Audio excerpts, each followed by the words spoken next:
वो एक उपाय ढूंढ ले मनवा, वो एक उपाय ढूंढ ले मनवा, जो जीवन मुक्त हो जाए, जो जीवन मुक्त हो जाए। वो एक उपाय ढूंढ ले मनवा, वो एक उपाय ढूंढ ले मनवा, जो जीवन मुक्त हो जाए, जो जीवन मुक्त हो जाए। दुख मिटाए पाप मिटाए, दुख मिटाए पाप मिटाए, मन में प्रेम जगाए, जो जीवन मुक्त हो जाए। वो एक उपाय ढूंढ ले मनवा, वो एक उपाय ढूंढ ले मनवा, जो जीवन मुक्त हो जाए, जो जीवन मुक्त हो जाए।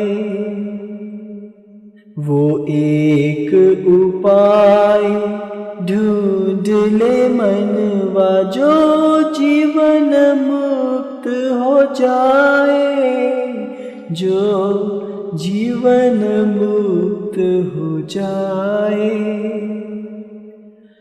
बहती पाप की काली नदियाँ, बहती पाप की काली नदियाँ, दुख का नीर बहाए, जो जीवन मुक्त हो जाए।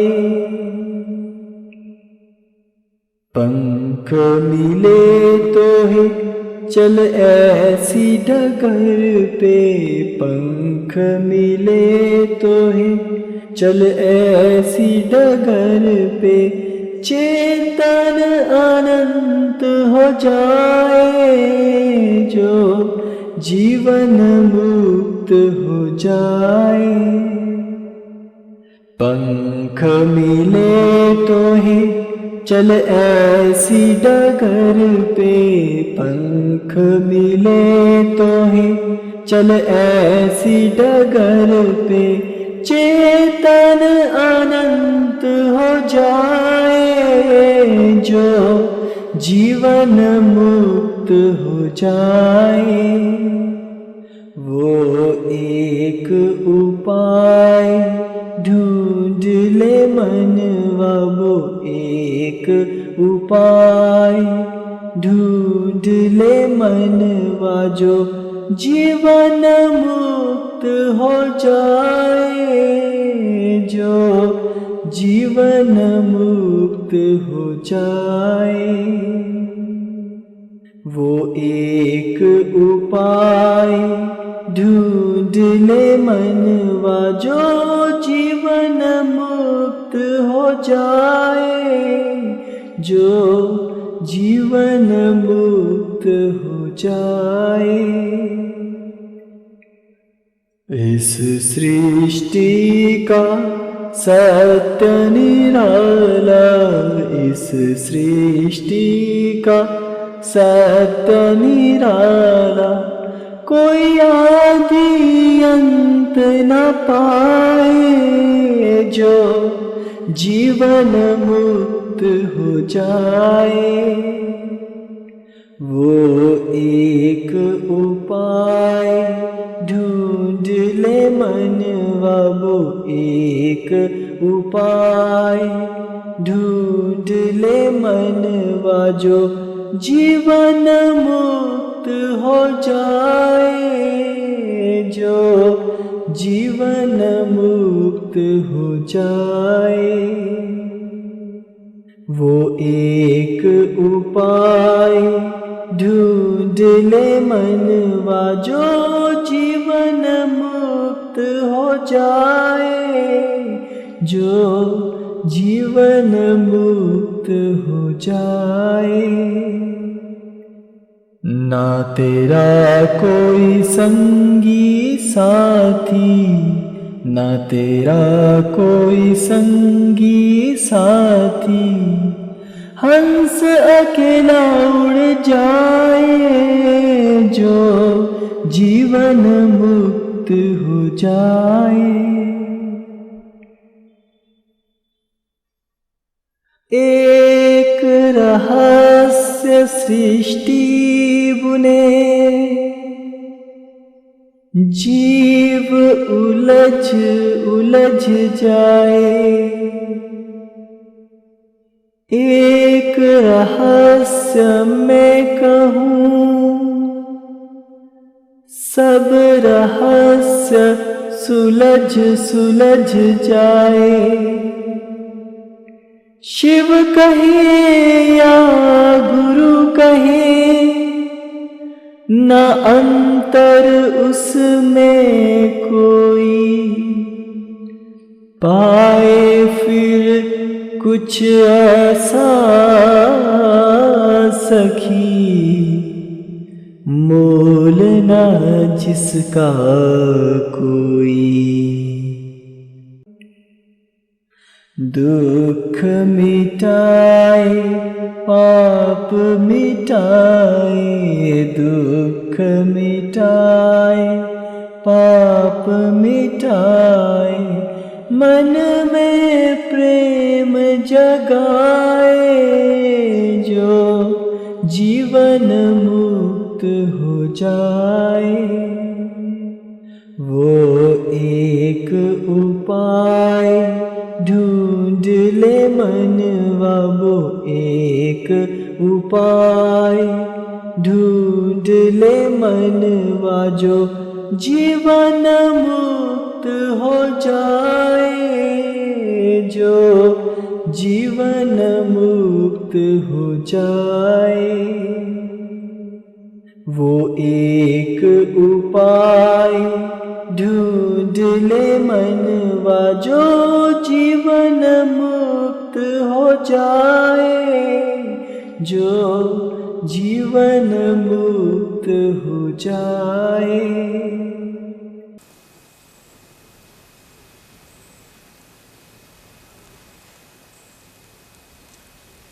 प्रणाम। मैं हूं महायोगी सत्येंद्र नाथ। हिमालय के वनों से आज मैं एक विशेष रहस्य पर प्रकाश डालना चाहता हूं। वो है चमत्कार का विज्ञान। चमत्कार दो तरह के होते हैं। एक तो वो चमत्कार जो प्रायोजित होते हैं, जिनके पीछे कोई विज्ञान, कोई षड्यंत्र या कोई विधान होता है।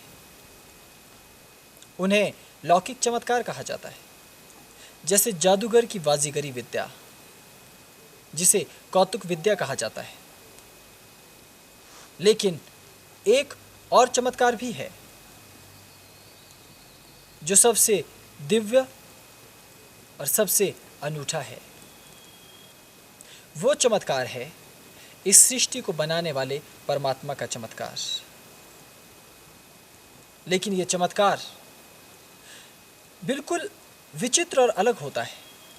ये ओछा, छोटा सा या तुच्छ नहीं होता, और उसका चमत्कार उसके निश्चित नियमों में बंधा हुआ होता है।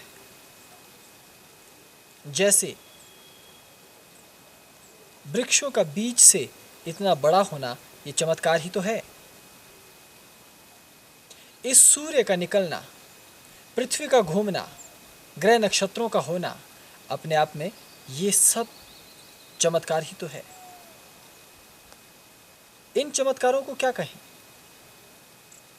ये चमत्कार अनोखे हैं। लेकिन इस दिखने वाले चमत्कार के पीछे भी एक रहस्यमयी चमत्कार और है। वो चमत्कार मनुष्य के जानने में नहीं आता, लेकिन मनुष्य ही है जो उसे अनुभव करता है, जो उसे मानता है और जो उसको जानता भी है। लेकिन ये कैसा चमत्कार है? मनुष्य का जीवन एक सरल मार्ग से होते हुए चलता है।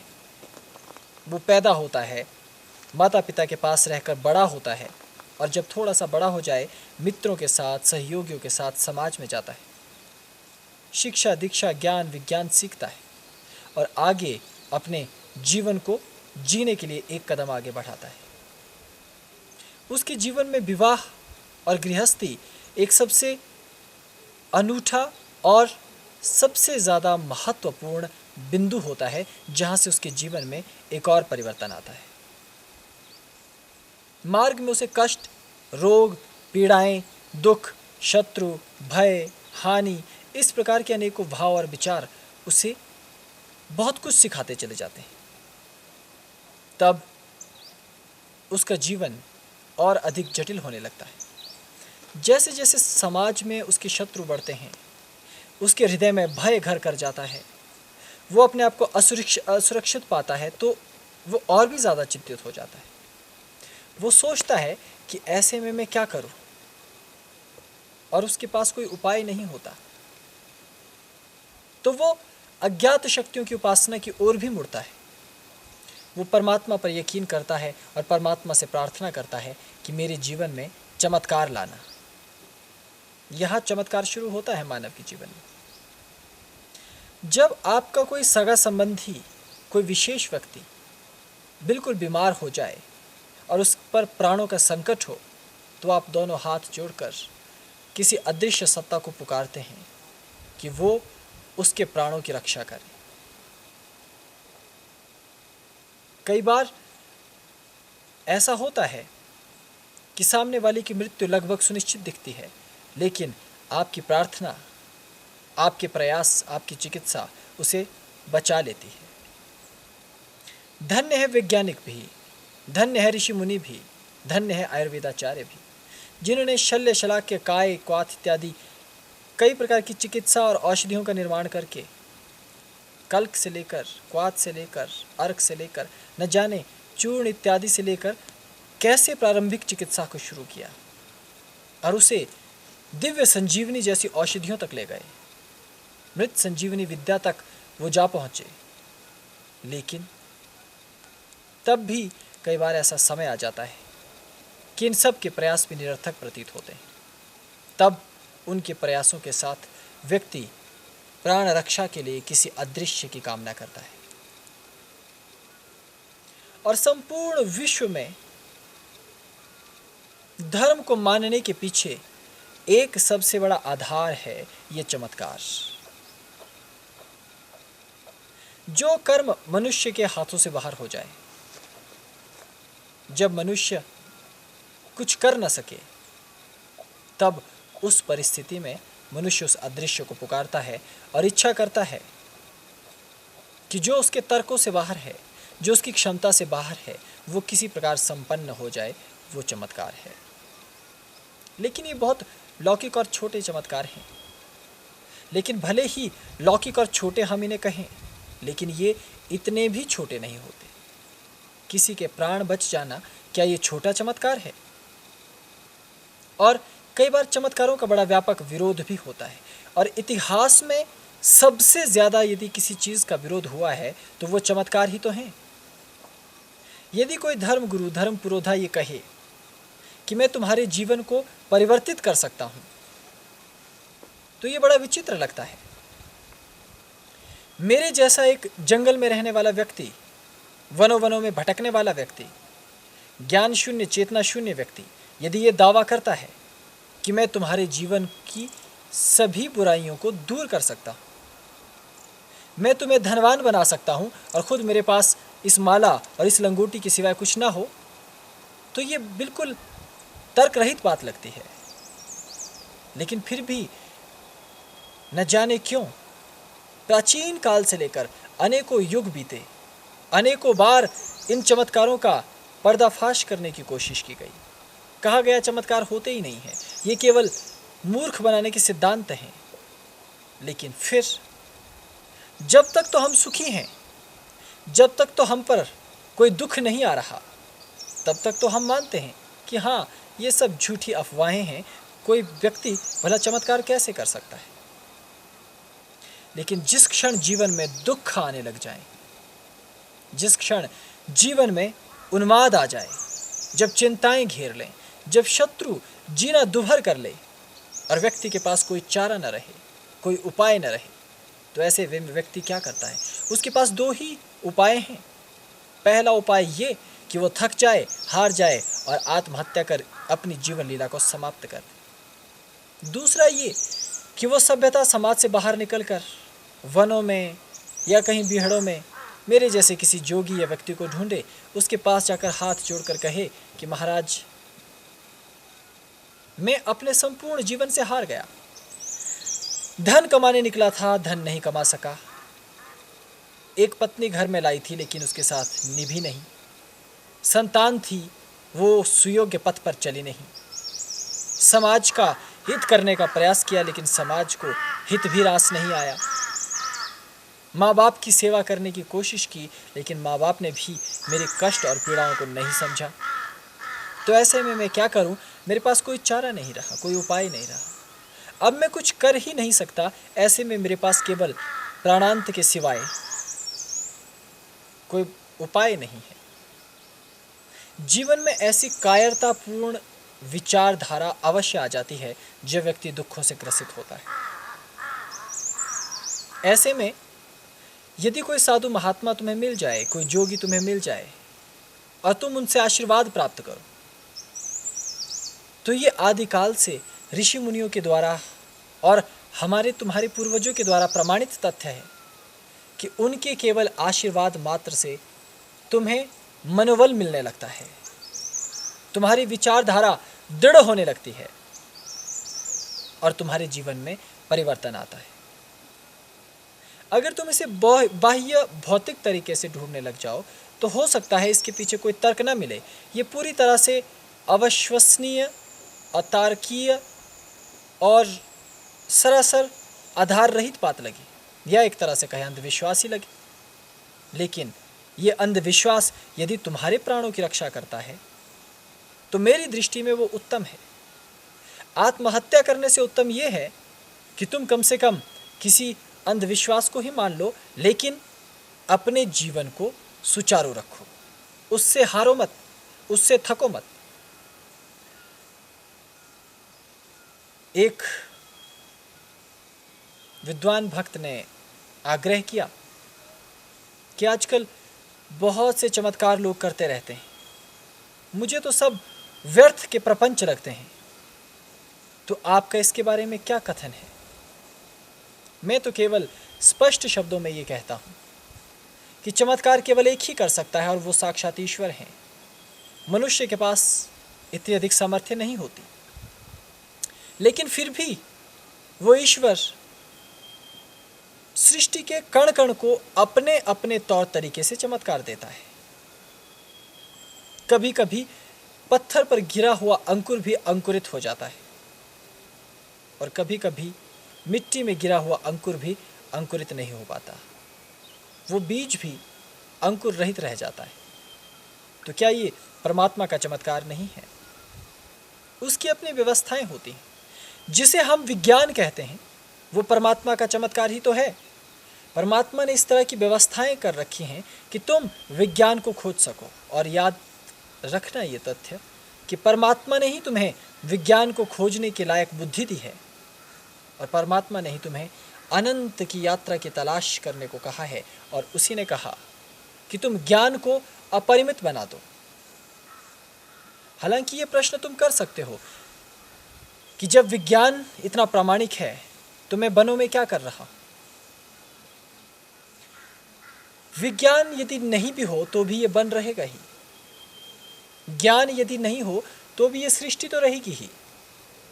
ज्ञान, विज्ञान और जनशून्य यदि ये पृथ्वी हो जाए, मनुष्य यहाँ नहीं हो, तो भी ये सृष्टि चलती ही रहेगी। ये जीव जंतु, ये पशु पक्षी यूं ही रहेंगे। इसका अर्थ है कि इन सब का जीवन अपना अपना और निजी है, इनका ज्ञान विज्ञान अपना अपना और निजी है। इन्हें जितनी क्षमताएं देनी थी सो परमात्मा ने और सृष्टि ने दी, लेकिन तुम्हें जितनी क्षमताएं देनी थी वो परमात्मा दे रहा है, और उसने तुम्हें अनंत रखा, तुम्हारे लिए सीमाएं नहीं बनाई, इसलिए मानव जीवन की बड़ाई की गई।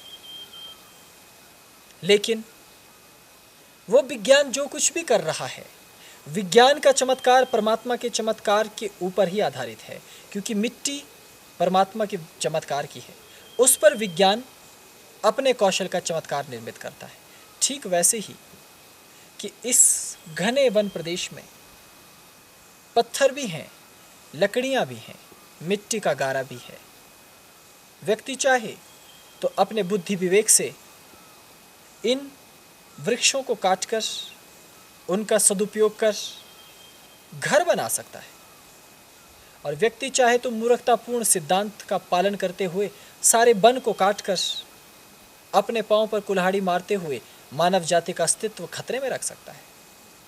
और मानव चाहे तो इसी घने वन प्रदेश में और वृक्ष लगाकर सृष्टि में 4 चांद लगा सकता है।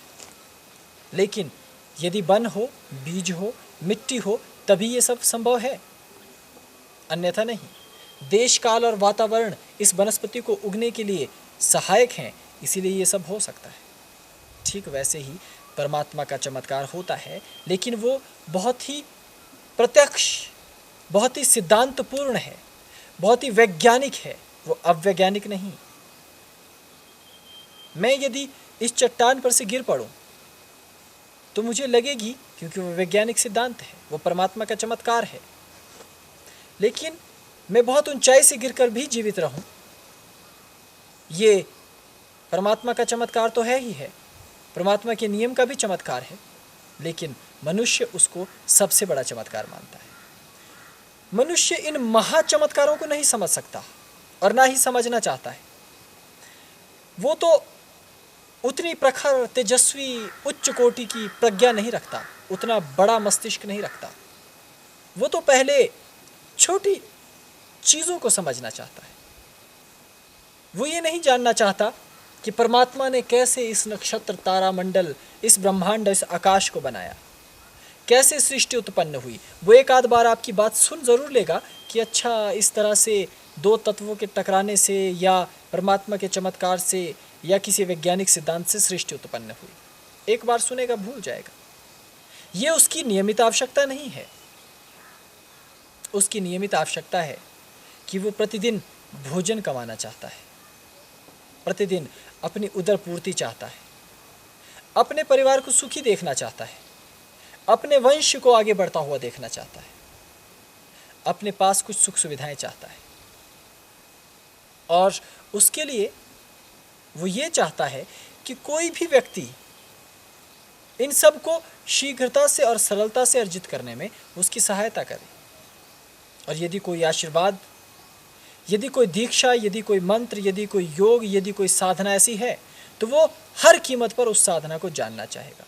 भले विज्ञान भले ही ये बात सिद्ध भी कर दे कि कोई चमत्कार होता ही नहीं है, नास्तिक और तर्कशील व्यक्ति, बुद्धिमान व्यक्ति, बड़े से बड़े चिंतक, विचारक तुम्हें ये समझा दें कि कोई चमत्कार नहीं होता है, कोई भी व्यक्ति तुम्हें आशीर्वाद से या दीक्षा से या मंत्र से या तुम्हारे लिए प्रार्थना कर तुम्हारे जीवन में परिवर्तन नहीं ला सकता, लेकिन कुछ देर तो तुम ये मान लोगे।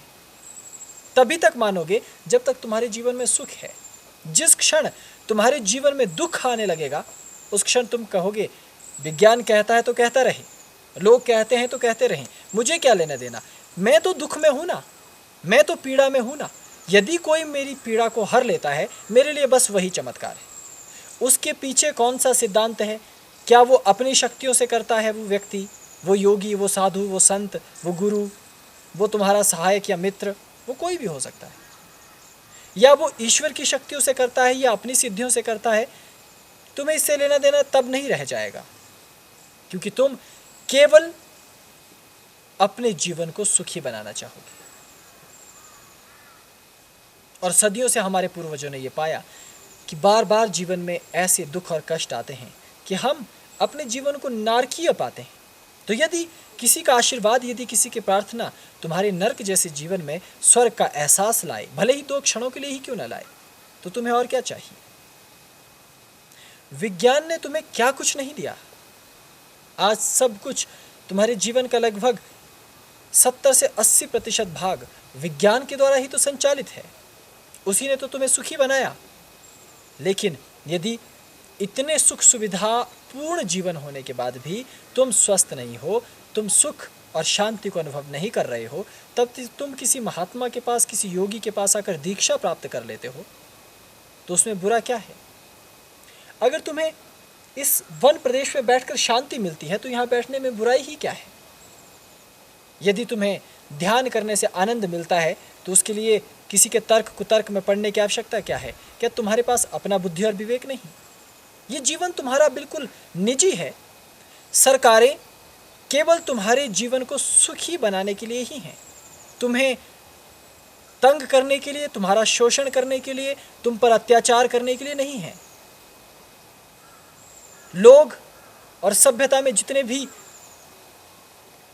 व्यवस्थापक और नियामक लोग हैं, उनका कार्य केवल तुम्हारी सुरक्षा सुनिश्चित करना, तुम्हें सुखी जीवन के लिए सहायता प्रदान करना। न्याय व्यवस्था केवल इसीलिए है ताकि वो तुम्हें न्याय दे सके। लेकिन अगर ये व्यवस्थाएं तुम्हें ऐसा सुखमय जीवन नहीं देती, तो इसका लाभ क्या है? जिस राष्ट्र की हम पूजा करते हैं, जिस राष्ट्र की रक्षा के लिए मेरे जैसा योगी इसी क्षण प्राण त्यागने को तैयार है, उस राष्ट्र में यदि कपटी लोग रहते हैं, यदि अन्यायी और अत्याचारी लोग रहते हैं और तुम्हारे जीवन को परेशान करते हैं, तो इस राष्ट्र की व्यवस्थाओं पर तुम कैसे विश्वास कर सकोगे? इस राष्ट्र पर तुम कैसे भरोसा कर सकोगे? कैसे तुम्हें अपने राष्ट्र का गौरव अनुभव होगा? इसलिए ऐसे दुख के क्षणों में तुम्हें चमत्कार की ज़रूरत पड़ती है। हालांकि वो चमत्कार बड़े ही सहज और साधारण हैं, लेकिन वो चमत्कार भी होते हैं। भले ही उसके पीछे वैज्ञानिक कारण हो, स्थूल कारण हो, लेकिन तुम्हें नज़र भले ही ना आए, लेकिन तुम्हारा कार्य हो गया, तुम्हारे लिए तो यही चमत्कार है। आम लोगों के लिए इन चमत्कारों से ऊपर जीवन नहीं होता। यदि अभी कोई व्यक्ति किसी गंभीर रोग से पीड़ित है, चिकित्सक इनकार कर दे और कहें कि हम अब इसे नहीं बचा सकते, वो मेरे जैसे किसी व्यक्ति के पास चला जाए, आखिरी सांस ले रहा हो, अगर मैंने उसके सर पर हाथ रखकर परमात्मा से प्रार्थना की कि परमात्मा इसकी रक्षा करे, और यदि उसके प्राण बच जाते हैं, तो इसमें बुरा क्या है? हाँ, ये ज़रूर होता है कि इन चीज़ों का दावा नहीं किया जा सकता। बड़े से बड़ा व्यक्ति भी अपने चमत्कारों का दावा नहीं कर सकता, क्योंकि कोई भी चमत्कार उसके द्वारा संचालित नहीं, वो तो किसी सूक्ष्म के द्वारा संचालित होते हैं, वो तो ईश्वर के द्वारा संचालित होते हैं। परमात्मा के द्वारा प्रदत्त चमत्कार और संतों के आशीर्वाद से होने वाले चमत्कार, कहीं न कहीं तो इनकी परिपाटी विश्वास ही हो, कहीं न कहीं तो इनकी परिपाटी विश्वास ही है। परमात्मा के द्वारा होने वाले चमत्कार और उनके भक्तों के द्वारा होने वाले चमत्कार, उनकी परिपाटी कहीं न कहीं तो एक ही है। उनके पीछे केवल विश्वास ही है, और यदि तुम विश्वास करते हो तो तुम्हारे लिए वो चमत्कार है, और यदि तुम विश्वास छोड़ दो तो वो अपने आप में कोई चमत्कार ही नहीं है। लेकिन मुख्य बिंदु विश्वास या विश्वास नहीं, मुख्य बिंदु है तुम्हारे जीवन को सुखमय बना देना। हालांकि तार्किक दृष्टि से ये सब उत्तम नहीं लगेगा और न ही है, लेकिन अगर तुम दुख में हो, अगर तुम कष्ट में हो और तुम्हें यदि उससे आराम मिलता है, तो तुम्हारे लिए उत्तम है। तुम्हें उस पथ पर जाना चाहिए, क्योंकि वो तुम्हारी सहायता करता है। तुम्हें भले ही मनोबल दे, भले ही तुम्हारे विश्वास के कारण वो काम हो, भले ही उसके पीछे सूक्ष्म में कोई भी कारण हो, तुम्हें उसकी तह में जाने की क्या ज़रूरत? यदि तुम्हें आम खाना है तो तुम सीधे वृक्ष पर जाओ, आम तोड़ो और उसका रसास्वादन करो। इसलिए जो महान चमत्कार हैं, जिनका ऋषि मुनि बखान करते हैं, योगी यति सन्यासी बखान करते हैं। वो चमत्कार केवल ईश्वर से जुड़े हुए अलौकिक चमत्कार हैं। उनकी वो प्रदर्शनी नहीं करते, उनका प्रदर्शन कभी योगी ऋषि मुनि साधु सन्यासी नहीं करते। वो तो उसको केवल अनुभव करते हैं, कण कण में उसके चमत्कार को देखते हैं। लेकिन तुम्हारे दुखों को वो देख नहीं पाते।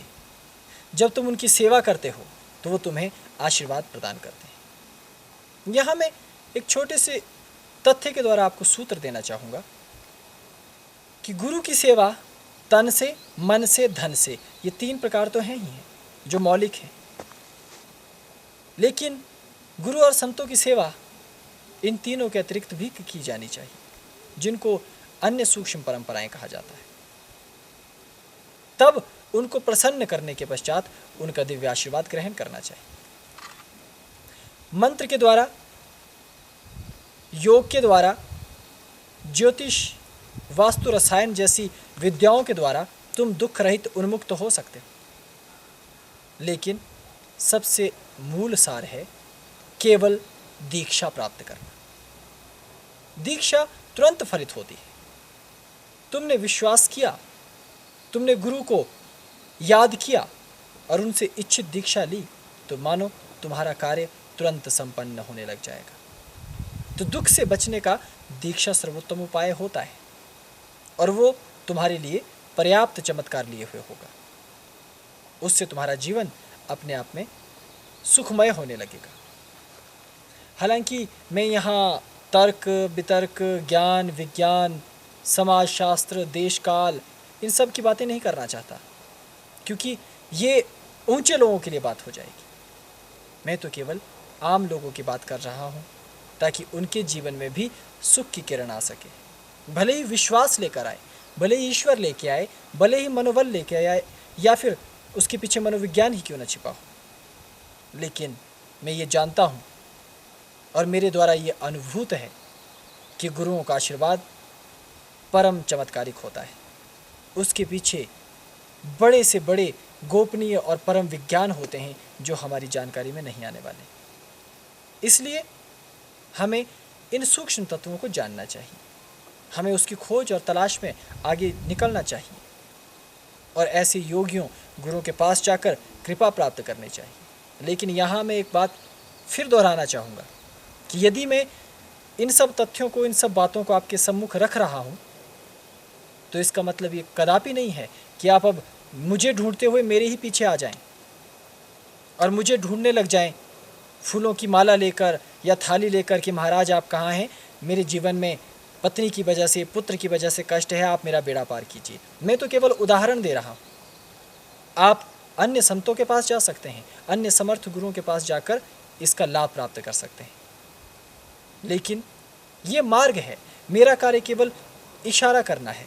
मैं पूरे के पूरे विज्ञान को सम्मुख नहीं रखता, क्योंकि जिस माध्यम से मैं तुम्हें संबोधित कर रहा हूँ, मुझे नहीं लगता कि ये माध्यम इतना शुभ और इतना पवित्र है कि सब कुछ इस पर तुम्हें प्रदान किया जाए, क्योंकि इसे तो सज्जन भी देखेगा, दुर्जन भी देखेगा, आध्यात्मिक भी देखेगा और नास्तिक भी देखेगा, हमारे धर्म को मानने वाला भी देखेगा, हमारे धर्म को नहीं मानने वाला भी देखेगा, बालक, युवा, प्रौढ़ भी देखेंगे। तो पात्रता हर व्यक्ति की अलग अलग होती है और इन तथ्यों के रहस्य को केवल पात्र व्यक्तियों को ही दिया जाता है। ये शास्त्र का स्पष्ट निर्देश है। इसीलिए भले ही ये हमारे लिए दुख की बात हो या विडंबना की बात हो, लेकिन प्राचीन भारत के ऋषि मुनियों ने और ज्ञाताओं ने मर जाना स्वीकार किया। उन्होंने अपनी प्राचीन ग्रंथ पांडुलिपियों को किसी को दिया नहीं, अपने ज्ञान को किसी कुपात्र शिष्य को बताया नहीं। वो उसी ज्ञान को लेकर भीतर मर गए, नष्ट हो गए, समा गए, तिरोहित हो गए, लेकिन उन्होंने योग्य लोगों को ही ये ज्ञान दिया। तो चमत्कार के पीछे भी एक बहुत बड़ा विज्ञान है जो अध्यात्म का विज्ञान है। उसे बताया जा सकता है, लेकिन तर्क और वितर्क के द्वारा नहीं, साधना के द्वारा, तप के द्वारा और ईश्वर के पथ पर आगे बढ़ते हुए। इसलिए क्या चमत्कार होता है या चमत्कार नहीं होता, हमें इस छोटे और कथित सिद्धांत में उलझे नहीं रहना चाहिए, क्योंकि जीवन बड़ा लघु और छोटा है। यदि तुम व्यापार कर रहे हो तुम्हें किसी के आशीर्वाद से उसमें लाभ मिलता है तो तुम्हें चाहिए कि तुम उस प्रयोग को करो, अपने जीवन को सुखमय बनाओ, ताकि जल्द से जल्द तुम अपने कार्य को संपादित करते हुए कम से कम ऐसी अवस्था में आ सको कि संतों गुरुओं के चरणों में बैठकर अध्यात्म के पथ की खोज कर सको।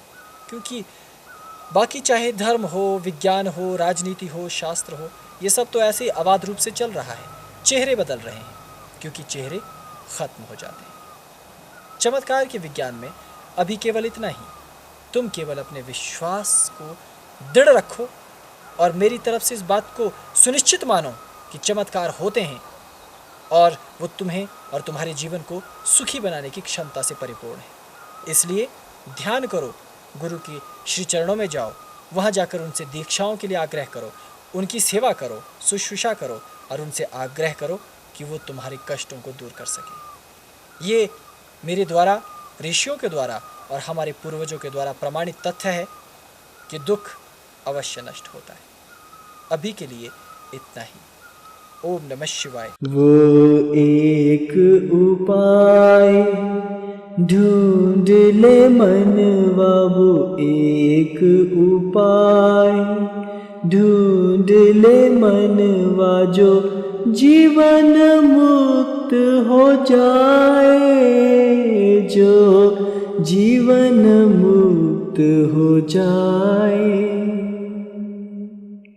वो एक उपाय ढूंढ ले मनवा, वो एक उपाय ढूंढ ले मनवा, जो जीवन मुक्त हो जाए, जो जीवन मुक्त हो जाए।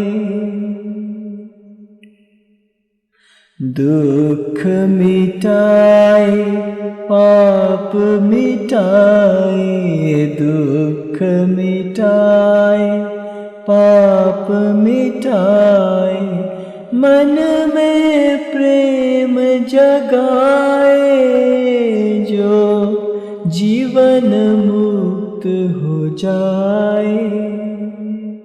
वो एक उपाय ढूंढ ले मनवा, वो एक उपाय ढूंढ ले मनवा, जो जीवन मुक्त हो जाए, जो जीवन मुक्त हो जाए।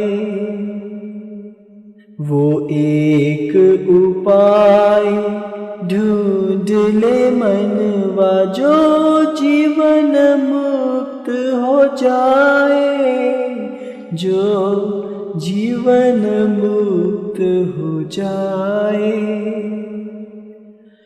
बहती पाप की काली नदिया, बहती पाप की काली नदिया, दुख का नीर बहाए, जो जीवन मुक्त हो जाए।